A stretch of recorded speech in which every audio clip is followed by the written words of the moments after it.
ঘাটাল বন্যা পরিস্থিতি বন্ধুরা, বেশ কয়েকদিন ধরে ভারী বৃষ্টির প্রভাবে ঘাটালের কিন্তু চারিদিক ডুবতে আরম্ভ করেছে এবং দেখতে পাচ্ছ কিছু কিছু মাঠ তো পুরো জলে ভর্তি হয়ে গেছে। তো বন্ধুরা কেমন আছো তোমরা সবাই? আশা করছি তোমরা সবাই খুব ভালো আছো, কিন্তু ঘাটালের বাসিন্দারা কিন্তু ভালো নেই। এই কারণে ভালো নেই কারণ ঘাটালে এখন বন্যা চলছে। আর আজকে কি বার? আজকে রবিবার সকালে কিন্তু আমরা বেরিয়েছি। এই জায়গাটা হচ্ছে পাশে যাচ্ছে কালীচক। অ্যাকচুয়ালি এটা হচ্ছে কালীচক, ঘাটাল, বারগোবিন্দ, পশ্চিম মেদিনীপুর এলাকায় অর্থাৎ দাঁড়িয়ে আছি আমরা। পাশে সাহেবের ঘাট আছে আর চারিদিকটায় সাদা হয়ে আছে।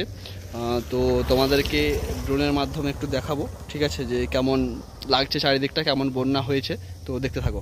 তো বন্ধুরা, যেমনটা তোমাদেরকে বললাম যে আজকে আছি ঘাটালের কালীচক, বারগোবিন্দ, মসরপুর এলাকায় এবং এখানে কিন্তু তোমাদেরকে যখন একটা বাঁধ ভাঙে তখন তোমাদেরকে ভিডিও দেখিয়েছিলাম এবং চারিদিকটা তখনও কিন্তু জলে থই থই করছিল, তাও কিছু মাঠ ডুবতে বাকি ছিল। কিন্তু এবারে যে বন্যাটা এসছে, অর্থাৎ যে জলটা এসছে, নদী যেরকম বেড়েছে, শিলাবতী এবং কেঠিয়া নদী যেরকম বেড়েছে, তার ফলে কিন্তু এখানে 10-12টা গ্রাম কিন্তু পরপর কিন্তু মাঠে কিন্তু জল ভর্তি হয়ে গেছে, যেটা তোমরা ড্রোনের মাধ্যমে দেখতে পাচ্ছ। যেদিকে যতদূর চোখ যায় ততদূর দেখছো জলে ভর্তি।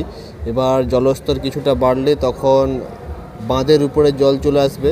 এখন মেন বাঁধগুলো কিন্তু উঁচু আছে, কিন্তু সেই মেন বাঁধগুলো থেকে যেগুলো বাড়ির দিকে রাস্তা যাচ্ছে, অর্থাৎ ভিতরে পাড়ার দিকে রাস্তা, সেগুলো কিন্তু ডুবে গেছে। তার সাথে সাথে কিন্তু মাঠগুলোও কিন্তু জলে ডুবে গেছে, সেটা তোমরা দেখতে পাচ্ছ বন্ধুরা। আর তোমাদের পাশের বন্যা পরিস্থিতি কেমন সেটা তোমরা কমেন্ট করে জানিও।